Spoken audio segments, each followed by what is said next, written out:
Pendampingan haji, Dok. Gimana nih? Menarik nih ceritanya, Dok. Alhamdulillah, saya dapat kesempatan perihal haji ini ya. Sekarang kita mendekati musim haji ya. Iya. Beberapa kali saya dapat pertanyaan unik dan alhamdulillah saya sejak 2 musim yang lalu. Jadi kan haji ini masa tunggunya lama. Sehingga jamaah yang dulu daftar sehat seger, sekarang giliran berangkat dia akhirnya udah nggak fit lagi. Hari ini tadi saya dapat pertanyaan, dia post stroke. Pemeriksaan pertama puskesmas, akhirnya disarankan rujuk periksa di rumah sakit. Kondisinya post stroke. Ya kalau ngomong pingin berangkat haji, semua orang ingin. Tapi kalau kondisi stroke, apakah bisa maksimal ibadahnya? Saya awam ya, saya ini awam. Kalau ini porsinya diberikan kepada ahli warisnya, ibadahnya, yang merelakan porsinya kepada ahli waris dapat pahala, yang berangkat dengan fisik yang sempurna ini ibadahnya jadi sempurna, jadi 2 orang. Tapi itu tidak mudah memberikan pemahaman itu. Tapi beberapa memang ada. Jadi kalau udah seperti ini pelimpahan porsi namanya.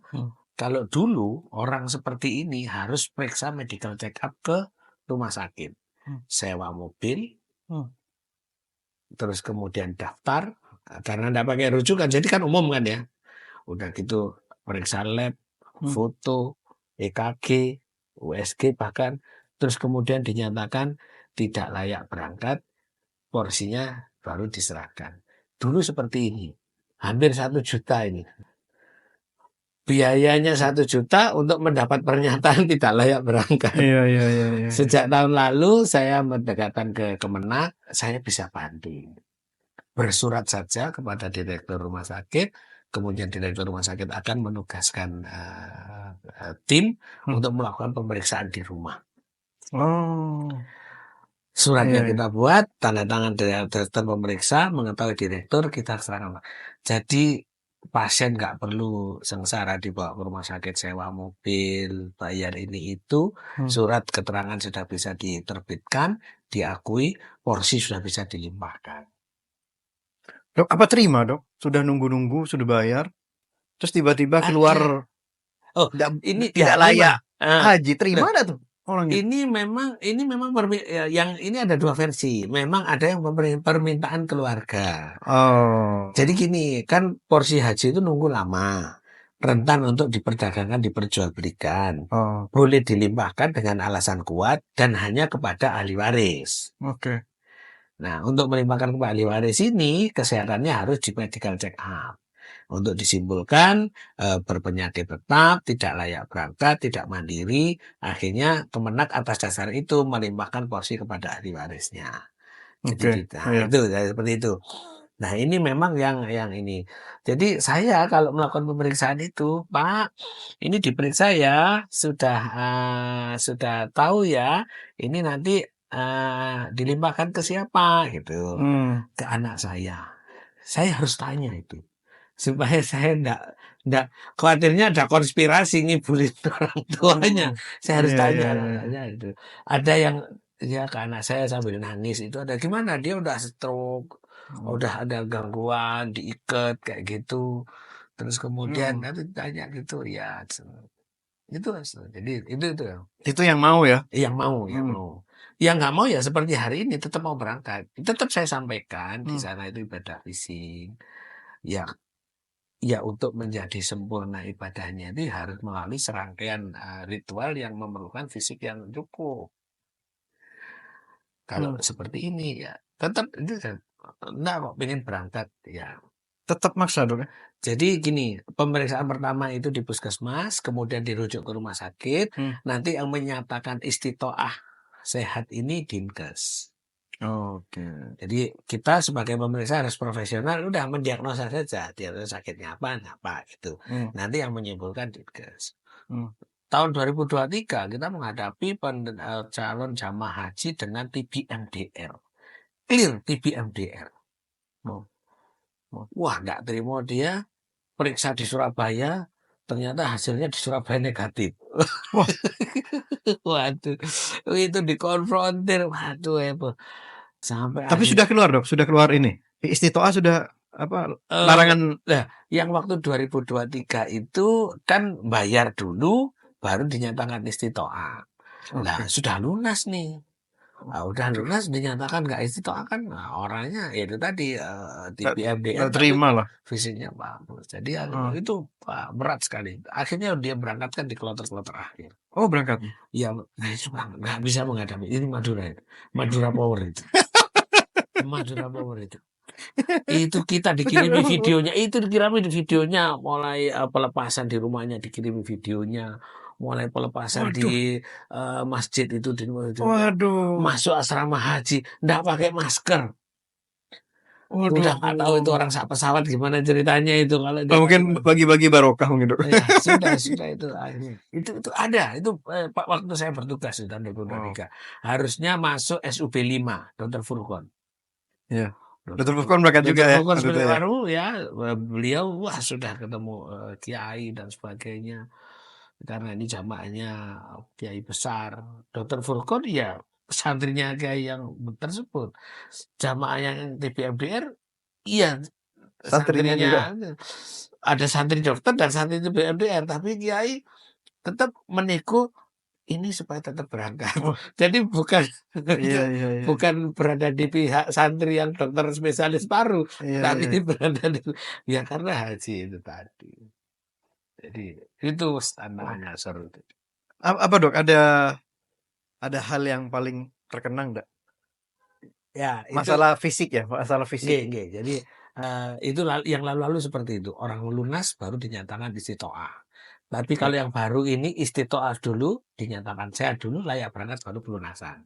Jadi oke. agak inilah, agak Nah, ini. yang tahun sebelumnya ya, masalah fisik, Ya. keterbatasan fisik, ketidakmampuan, tapi tetap dipaksakan Oh haji iya bisa. iya, Berarti sampai kan pasti banyak, Dok, yang tahun-tahun lalu? banyak banyak. Jadi yang viral-viral, ada video orang Madura mau ke mana waktu itu, Oh iya, Geding, iya Geding. Geding. Nah, itu memang ada terjadi. Eee, gangguan, Itu kenapa, Dok? Kayak apa? jadi gini Demensia atau jadi nih, Masya Allah, jadi tuh saya selalu itu, takdir Allah mempertemukan saya dengan, sejawat-sejawat yang istimewa. Kebetulan waktu pelatihan itu saya dengan, sekamar dengan Dokter Dayu spesialis jiwa. Wah ini, hmm, nanti kalau Dokter Dayu melihat podcast ini, dia akan beliau suami istri spesialis jiwa, orang tuanya spesialis jiwa, adiknya juga spesialis jiwa. wow, Jadi saya ya nanya Allah. beliau, "Dok, sama-sama berangkat kan ya, cuman beda kloter. Dok, ini loh ada jamaah, nggak pernah ada keluhan apa-apa, normal, everything is okay. Kok tiba-tiba di sini jadi seperti itu, kenapa?" Jadi perubahan cuaca, ya, merubah hemodinamik. Terus kemudian ketemu orang yang banyak, nggak kenal, Hmm, tempat yang asing. hmm, Terus kemudian ya caranya beda kan apa-apa harus ngantri, harus mendengarkan pengumuman. hmm, Ya kalau kita di sini biasanya enake dhewe gitu ya nanti di sana kan bermasalah. hmm. Jadi bisa orang tiba-tiba menjadi gangguan mental itu bisa. Jadi nggak Wah, harus punya riwayat sebelumnya, tapi nggak ada tiba-tiba seperti itu. Itu real itu. Jadi saya bisa dok ya, iya. Jadi ada pertanyaan waktu itu dari Dokter Krisna SPOG, tetapi dia sebagai petugas kesehatan kloter. hmm, Ngamuk di pesawat mau buka pintu darurat. aduh, Sedangkan kita tidak dibekali pernah. obat penenang injeksi. Jadi waktu itu Hah? sampai mohon, di mana kita? Ada yang sampai kayak gitu, Dok? Ada, ada. Ada sampai seperti itu ada. Kalau yang saya enggak, waktu itu vertigo dia enggak bisa duduk jadi tidurnya di lantai. Masya Allah masih muda jamaah seger buger, pusing mabuk, nggak bisa jadi tidurnya di lantai. Di lantai mana nih? Di lantai pesawat, di lantai pesawat. Oh gitu ya? Itu ya ada. Di Astagfirullah. Madinah itu saya ada loh ini ada jamaah datang dua perempuan jamaah kloter lain, tahu-tahu taruh di lobi ditinggalkan. Terus sambil ngamuk-ngamuk nggak kontrol bahasanya saya nggak paham, saya jaga. Akhirnya ya memang kita petugas harus mengutamakan tugas meskipun itu waktunya sholat. Sudah nggak ngejar arba'in, enggak, sudah ini ada 2 orang jamaah, susah dikontrol, saya nggak kenal, saya jaga. Orang tua, Dok? Sepuh, ya dua-duanya sepuh, perempuan sepuh. Udah gitu selesai, petugas yang mendampingi datang. Loh, Dok, ngapain ditunggu? Itu stroke, gak kira hilang. Loh, ternyata ini orang stroke, gak kira lari, gak kira hilang. Tak tungguin sampai aku gak ke masjid itu. Jadi itu terjadi. Saya nggak tahu orang turun dari kursi roda. Cuma dia, ya saya tahu dia berontak kemana, udah saya jagain aja. Udah, itu stroke gak kira hilang. Ternyata tuh. Lah kalau seperti itu, bagaimana yang mau ke Jamaron? Bagaimana yang mau Dok, kok bisa berangkat, Dok? Kok bisa istitoahkan gitu? Ya itu di situlah ngeri-ngeri sedapnya petugas. Lah kalau sudah datang sekampung maksa gimana? Makanya yang sekarang tegas, pemerintah Arab Saudi tegas. HD gagal ginjal nggak bisa. Terus psikotik ini nggak bisa. Ada beberapa nggak bisa dinyatakan nggak bisa. TB nggak bisa. Oh, sebelumnya bisa ya? Sebelumnya mungkin ya Tidak seketat ini. nggak seketat gitu. Sekarang ini benar-benar jadi mau ketat. Wow. Jadi akhirnya Dok, maaf Dok, itu yang tadi misal ada yang maksa berangkat ya, sudah tidak istitoah tapi tetap maksa berangkat. Apa bisa didampingi oleh keluarga? Gini, kasus pendamping keluarga. Ya maaf ini saya agak paham soalnya ya. Iya. Ngomong ini kesempatan. Jadi saya pernah menerbitkan surat keterangan jamaah ini butuh pendampingan karena memang dia sakit dan keluarga yang segaris boleh mendampingi itu sudah mendaftar dan sudah ngantri. Nggak bisa, Mbah saya mau berangkat butuh pendampingan, saya bayar mau mendampingi Mbah, nggak bisa. Harus ngantri juga. Harus punya porsi. Dan itulah hebatnya orang Madura. Everybody punya porsi, hampir seperti itu. Oh gitu Dok. Jadi sudah daftar semua nih kebanyakan? ya itu masa-masa sebelum kemarin ya, sebelum itu Istitoah ya? jadi bukan masalah haji beberapa tahun yang lalu kan kayaknya orang di sini itu ya investasi itu investasi haji. Pokoknya bayar 25 juta, punya porsi, wis nanti pelunasannya belakangan. Jadi seperti itu kultur orang Madura. Jadi ada ketika mbahnya berangkat, sakit, tetap mau berangkat. Oh ini ada anaknya yang sudah ngantri berapa tahun. Ini dengan surat keterangan butuh pendampingan, punya penyakit, butuh pendampingan, maka si anak ini bisa loncat pendampingan. Ini ada syaratnya juga, harus sudah ngantri berapa gitu. Bisa ya kalau gitu. Ada bisa seperti itu. Apa istilahnya penggabungan atau apa gitu. Penggabungan lansia itu juga ada, terus pendampingan itu juga itu ada. Gitu. Tapi ada syarat yang harus dipenuhi. Tapi tetap itu. Nah, itulah yang membuat saya akhirnya dekat dengan Kemenang. Dok, ada jamaah gini-gini. Oke. Sampai misalnya sekarang kan biovisa, 10 jari direkam jari. Nah, masyarakat kita, saudara-saudara kita yang pekerja keras, ini sudah tidak bisa direkam ini. Oh gitu Dok. Nggak bisa direkam ini. Sudah saya buatkan keterangan undetected finger. Harus bahasa Inggris yang gitu, karena untuk visa. Jadi itu sidik jarinya tidak terdeteksi gitu. Itu yang nggak kebaca, yang jarinya kurang. Ya saya harus buat keterangan, emang jarinya kurang. Sudah itu saya seneng aja ngeladen itu. Itu the power of orang Madura. Bukan. Itu terjadi di mana-mana. Saya hanya mempermudah Kemenak pada kasus-kasus seperti itu. Kasihan kalau misalnya sudah di desa di sana terus visanya gagal karena itu. Udah nyaman aja deh. Kebetulan direktur saya juga berkenan untuk ini. Oke. Jadi itu apa? Makanya berapa kali Dok mendampingi jamaah haji? Alhamdulillah 1 kali umur 53. jadi saya ini Masya Allah. Jadi saya Allah itu baik sekali sama saya ya. Saya itu sejak yang saya cerita 2014 itu, waktu itu saya sudah mendaftar sejak itu. Cuman karena statusnya tenaga kontrak nggak bisa diterima. Terus akhirnya saya putus asa. Pada tahun 2023 itu saya mendaftar itu diuji terus nggak tersaring juga, nggak lulus sebenarnya. Tapi terus kemudian alhamdulillahnya ada petugas yang gagal berangkat karena hamil. Situ saya ditelepon untuk menggantikan tugas itu. Masya Allah. Jadi Allah maringi saya ganti kontan atas upaya-upaya yang tadi. Loh, upaya-upaya tadi itu sebelum saya jadi petugas. Oke. Jadi Iya, iya, iya. ya pokoknya saya bantu aja. Terus kemudian saya jadi waduh, perjalanan itu benar-benar perjalanan spiritual. Jadi semua orang itu akan mengalami perjalanan spiritual dan itu perjalanan spiritual yang saya alami. Dan tahun lalu pas ada banyak kejadian kurang nyaman, Dok ya? Di Karena Musdalifah, lama nunggu. itu saya di situ. Jadi tahun 2023 itu kuota lansia itu terbesar selama ini. Dan akhirnya kematiannya terbesar 700 jamaah. Terbesar sepanjang sejarah jamaah haji di Indonesia ya tahun 2023 itu. Di jamaah saya pun, di kloter saya pun ada 2 yang meninggal. Karena memang waktu itu lansianya dipercepat, digelontor gitu. Digelontor. Karena sebelumnya cuma separuh kuota dan dibatasi usia 60 di tahun 2022 sehingga 2023 itu loss lansianya itu ini. Jadi akhirnya ya itu kejadian yang tidak bisa dihindari. Ya kayaknya Banyak yang kurang cairan kita, Dok. Waktu di Musdalifah. Di Musdalifah itu begini kasusnya itu. Wong saya baru kali itu, saya pikir ya seperti itu ya. Ternyata harusnya nggak seperti itu.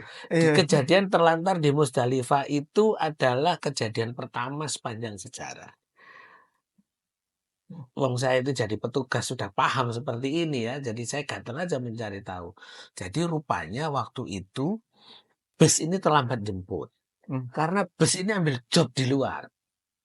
Ambil job entah gimana pokoknya yang sudah.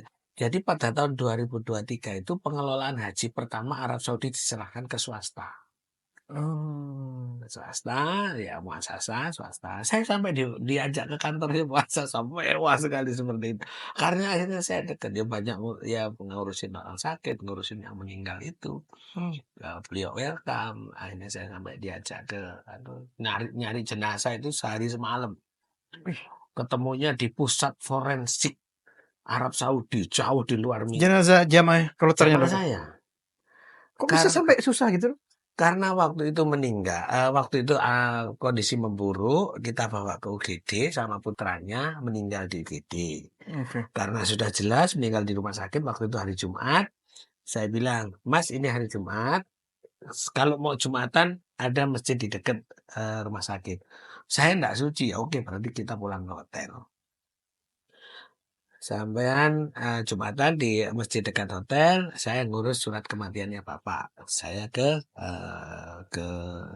KKHI. Selesai itu semua menunggu kita kembali, jenazahnya enggak ada. Lah kan saya harus bertanggungjawabkan pada keluarga. Loh mana jenazahnya Bapak saya? Sudah dibawa. Disitulah saya mencari dan rumah sakit sampai itu pokoknya sampai sehari sampai paginya baru ketemu ternyata di pusat forensik itu. Jadi itu tempatnya jenazah ngumpul. Saya buka di situ nggak boleh, nggak bisa ini. Itu semua jenazah jamaah haji. Karena waktu itu Armusna, insya Allah iya. Insya Allah iya. Banyak banget. Iya banyak. Jadi banyak. Jadi waktu itu akhirnya nggak boleh dibuka di sini. Jadi nunggu proses semua tanda tangan selesai, masuk ambulan, saya dimasukkan ambulan, saya suruh buka sendiri. Saya buka, saya foto, saya kirim ke anaknya. Ini Bapak sudah ketemu, sekarang mau diberangkatkan ke Masjidil Haram untuk disolatkan dan dimakamkan. Udah klik lega saya, keluarganya lega. Saya cari sampai ketemu saya. Nah itulah kata muasasah itu baru kali ini ada petugas seperti itu. karena waktu ngantar ke rumah sakit anaknya ikut, kemudian jenazahnya hilang. Loh gimana Bapak saya, kan bingung saya jadi. Ya saya nggak tahu apakah itu tugas saya atau tidak. Saya pokoknya harus bisa menemukan. Saya ceritakan ini Bapak sekarang kalau mau berdoa didoakan dari Indonesia, dari apa. Saya kirim fotonya, sampai sekarang fotonya saya simpan. Iya ada bukti ya bahwa sudah ditemukan dalam kondisi sudah dimandikan, sudah siap di. Malah yang satu itu sudah masuk pendingin kan 2 saya. dari KBIH kuncinya koper ada di kantongnya. Jadi saya masuk, buka itu, ditinggal saya. Suruh cari sendiri. Cari sendiri, nggak ketemu di kantong. Ternyata kunci koper itu di talinya celana. Gimana bukanya susah. Udah dibantu sama petugas itu, tahu ada kunci ketemu. Saya serahkan. Lah karena ya banyak keperluan di situ, ada duit untuk badal had, untuk badal hajinya dan sebagainya. Jadi kuncinya. Itu masuk pendidikan. Saya gini, apa harus seperti ini ya? Tapi saya anggap ya kalau nggak harus seperti ini, berarti nggak semua petugas punya pengalaman seperti ini. Wah itu kurang sekali. Sudah saya itu waktu itu enggak, saya ini haji apa bukan, mabrur apa enggak, saya pokoknya waktu itu bertugas. Yang menenangkan saya itu Pak Kasih Haji Kemenak Pamekasan, Pak Halim. Sudah dok, satu saja mabrur, semuanya mabrur. Udah saya ikut itu aja. Saya ikut itu aja. Karena itu tadi saya di Medina jagat ini gak jadi arba'in gitu kan. Terus ini terima kasih. Sudahlah saya itu aja. Ikut itu aja, satu mabrur semuanya mabrur. Iya. Dok, masih penasaran yang Musdalifah, Dok? Ya. Itu telat masuk ya base-nya? Jadi base itu terlambat jemput ya. Saya kebetulan di kloter saya ada KBIH yang sangat berpengalaman. Mohon izin saya sebut di sini, Al-Mabrur itu yang selalu berangkat dipimpin oleh Pak Kiai Haji Alwi. Beliau sangat berpengalaman. Jadi ketika di Arafah, karena jamaah Al-Mabrur itu lebih dari separuh jamaah, terus kemudian ada 3 KBIH lagi kecil-kecil, Kiai nggak mau egois. Jamaahku banyak, ambil tenda yang besar, nggak mau. Jadi ambil tenda yang kecil. Karena tenda yang besar akhirnya digunakan oleh beberapa KBIH. Satu kloter beberapa KBIH. Jadi akhirnya yang di tenda kecil itu kita nggak muat. Kita nggak muat itu masih di Arafah. Jadi berdoa Kiai sambil berdoa, sambil ceramah, sambil nangis. Saya nggak bisa nangis karena saya di luar payungan panas. Saya nggak bisa nangis, panas, nggak muat. Ada yang satu heat stroke, kita evakuasi, kita infus bagus. Terus akhirnya sudah, karena di Arafah kebetulan tempatnya nggak ideal, Kiai ingin keluar dari situ awal. Saya kan belum pernah haji, saya nggak tahu. Ya sudahlah, saya kan petugas, saya bertanggung jawab pada yang sakit. Jadi akhirnya saya dari Arafah ke Musdalifah itu saya terakhir karena bawa beberapa jamaah yang sakit pakai kursi roda. Dan bawa obat-obat juga, Dok? Bawa, itu obat, makanan ada di situ semua. Udah kayak tas Doraemon gitu. Ketika di Musdalifah itu keluar ini coklat apa. Sebelumnya saya ke Bin Daud isi makanan. Belanja, Dok. Isi makanan. Makanya teman saya itu sudah dokter cocok jadi tenaga kloter aja. Loh saya pengen jadi PPIH gitu. Sudah cocok jadi kloter aja karena ini. Nah itu, Pak Ali itu karena berpengalaman jadi turun ke Musdalifah langsung merapat ke pintu keluar.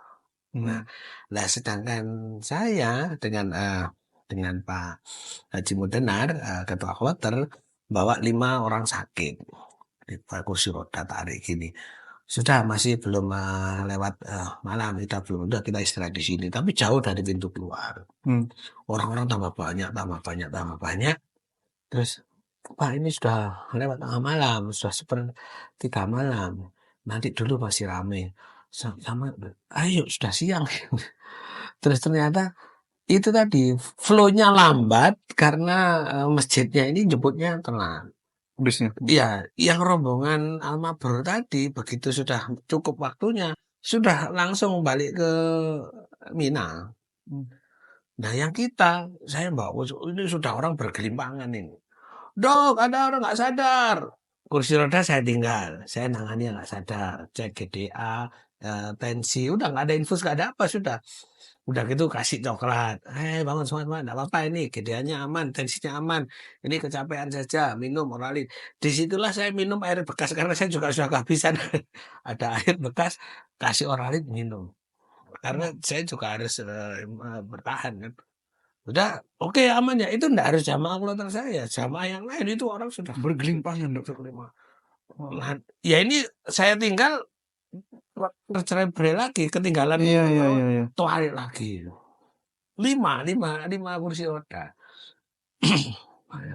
Dok, ada yang keluar lagi, keluar barisan lagi. Itu di saya.